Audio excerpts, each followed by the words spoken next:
Mu kitundu kino abatuuze beemulugunya ku bisale by'amalwaliro ebiri waggulu.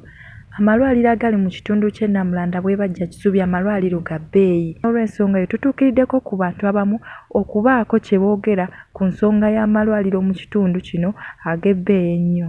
Kye tulina mu kitundu ky'amalwaliro, amalwaliro gatuli wala, osanga omukazi ow'olubuto engeri gy'atambulamu okutuuka ku ddwaliro gali nga wala n'entambula nzibu ddala. Ekizibu kye tulina mu kitundu muno. Era ku nsonga y'emu n'ey'amalwaliro n'omwami atuwadde endowooza ye. Mu kitundu mwendi ebyobulamu bya bbeeyi nnyo. Amalwaliro agalimu aga private ga bbeeyi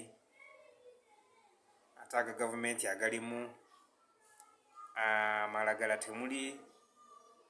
Abakazi abaffe kati bazaalira mu byalo. Mukisa Diana wano ku MRU TV.